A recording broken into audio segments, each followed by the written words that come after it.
इस समय India TV और सीएनएक्स ने एक सर्वे किया है, ओपिनियन पोल लिया है लोगों का।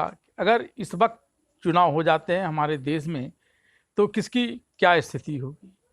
यह सर्वे इसलिए भी महत्वपूर्ण माना जा रहा है क्योंकि अभी हाल ही में 26 दलों ने एक नया गठबंधन इंडिया बनाया है और वहीं दूसरी तरफ एनडीए ने भी अपने पुराने गठबंधन में कई सहयोगियों को साथ लिया है। इस सर्वे के लेकर के जो परिणाम आए हैं उसके अनुसार एनडीए पूरे देश के स्तर पर तो फिर से दोहराकर सत्ता में पूर्ण बहुमत के साथ आती हुई दिखती ही है, या विभिन्न राज्यों में भी बेहतर प्रदर्शन करती हुई नजर आती है। कई के राज्यों में इसने क्लीन स्वीप भी दिखाया है करते हुए। बात अगर देश में सबसे अधिक लोकसभा वाले उत्तर प्रदेश की जाए तो यहाँ भी पीएम मोदी और सीएम योगी के डबल इंजन ही सर पर दौड़ता हुआ दिखाई पड़ता है। बाद बाकी जितने भी राजनीतिक दल हैं उसकी गाड़ी या तो पटरी पर ही खड़ी दिखती है, या अगर किसी ने कुछ चलने का प्रयास भी किया तो थोड़ी ही दूर जाकर धक्के खाकर रुक जाती है।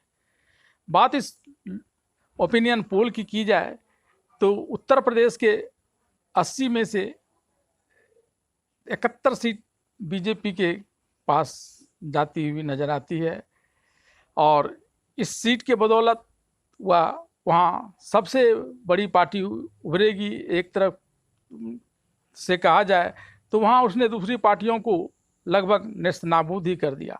हाल में जो इंडिया गठबंधन बना है विपक्षी 26 राजनीतिक दलों का, उसका यहाँ थोड़ा सा भी प्रभाव नहीं दिखता है।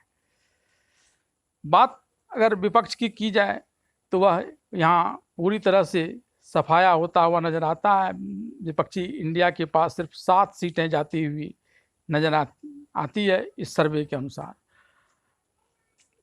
इसमें अगर एसपी और आरएसएलडी की बात की जाए तो उसे 5 सीटें आती हैं। बीएसपी का उत्तर प्रदेश में इस बार खाता भी खुलता हुआ नहीं दिखता है।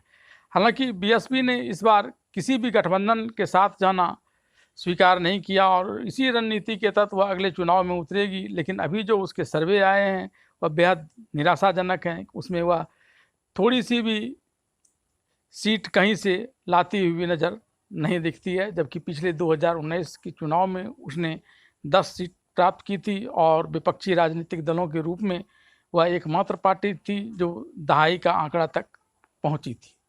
पिछले चुनाव में कांग्रेस को सिर्फ 1 सीट मिली थी, इस बार वह भी आती हुई नज़र नहीं दिखती है।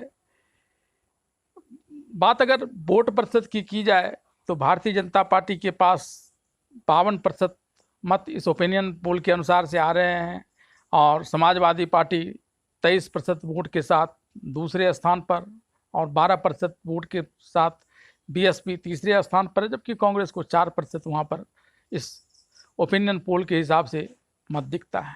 फिलहाल यह ओपिनियन पोल है, वास्तविक पोल जब होगा तब की स्थितियाँ हो सकती है यह दोहरा भी जाए या फिर इससे अलग भी हो जाए।